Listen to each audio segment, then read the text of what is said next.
Ready start. महोदय, स्वतंत्रता प्राप्ति के तुरंत बाद जब राष्ट्रीय सरकार आर्थिक विकास कार्यक्रम की योजना बना रही थी, तब औद्योगिक नीति पर एक विशेष प्रस्ताव पारित किया गया। सरकार के इस प्रस्ताव में उद्योगों को बढ़ाने तथा जीवन स्तर को सुधारने के समर्थन में विद्यमान संपत्ति के साधारण पुनर्वितरण के परिणाम स्वरूप गरीबी का ही पुनर्वितरण होगा। सक्रिय राष्ट्रीय नीति का उद्देश्य सभी उपलब्ध साधनों से उत्पादन को बढ़ाना तथा इन उत्पादनों के वितरण को सुनिश्चित करना था। इस प्रस्ताव में अर्थव्यवस्था में राज्य की विशिष्ट भूमिका पर जोर दिया गया।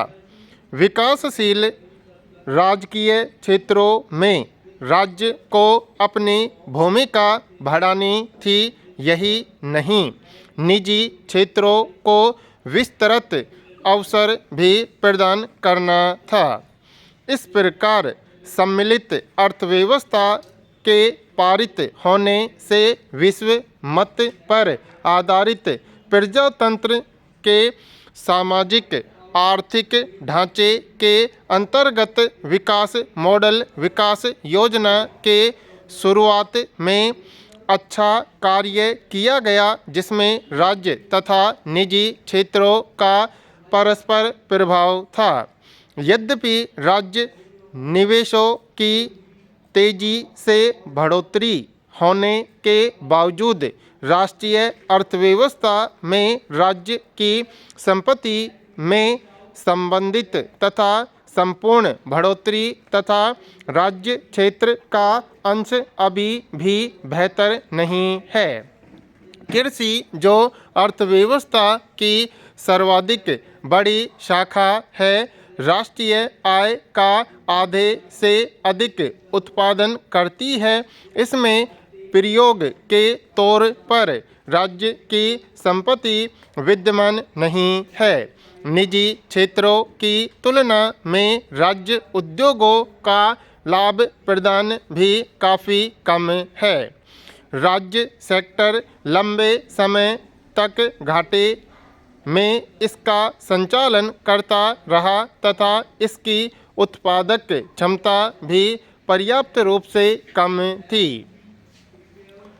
दुर्भाग्यवश भारत के राज्यों के कार्य निष्पादन और भूमिका, विशेषकर ऐसे समय जब उनके निष्पादन की स्थिति बिगड़ रही थी और दूसरी ओर उत्साही निजी क्षेत्र उभर रहे थे, के पुनर्मूल्यांकन पर ध्यान नहीं दिया।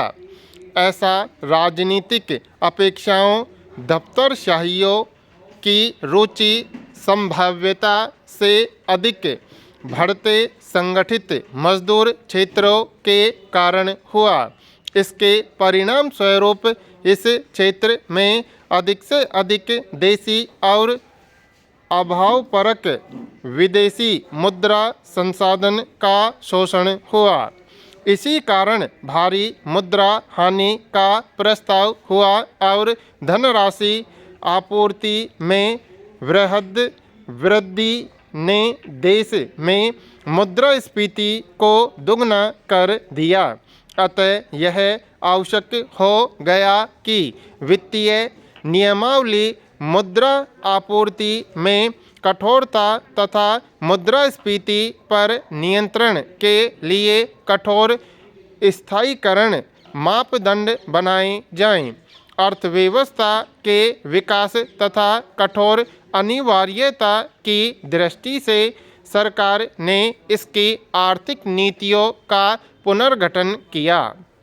महोदय, ग्रामीण क्षेत्रों में प्रारंभ किए गए विकास कार्यक्रम भी गरीबी को पूर्णतः घटाने में सहायक नहीं हुए। यद्यपि कुछ क्षेत्रों में उच्चतर कृषि वृद्धि के साथ गरीबी को कम करने के कुछ एक पृथक सबूत मिले हैं, परंतु गरीबी उन्मूलन का सिद्धांत वांछित परिणामों को प्राप्त करने का प्रमाण नहीं दे सकता।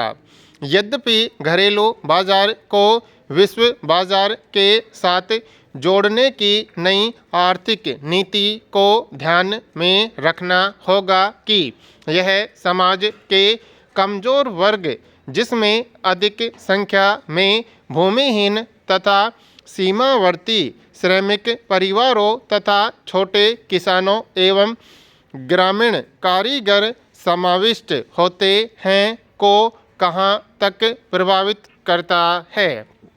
इन गरीबी उन्मूलन कार्यक्रमों की सीमित सफलता के कुछ संभावित कारण हैं। गरीबों और योजनाओं की गलत पहचान, लंबी अवधि के समाधानों पर एकाग्रता की कमी, गरीबी के कारणों को छोड़ रोगों पर अधिक महत्व देना, पूंजी निर्माण की कमी तथा ग्रामीण निर्धनों की व्यक्तिगत विशेषताएं आदि। अधिकतर गरीब लोग निम्न जाति के होते हैं तथा वे निरक्षर होते हैं एवं अनेक कौशलों की कमी होती है।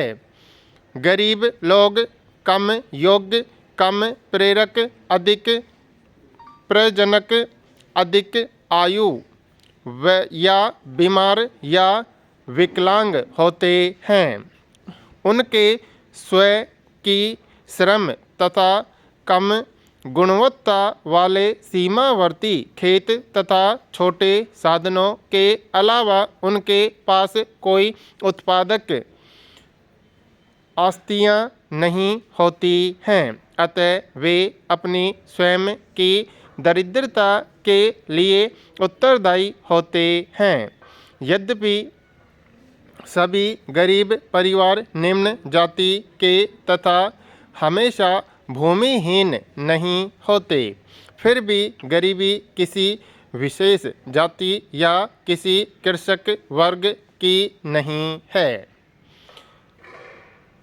IRDP और इसके जैसे कार्यक्रम काफ़ी कम मामलों के अलावा यह सही मायने में गरीबों को अधिक सहायता देने में असमर्थ हैं।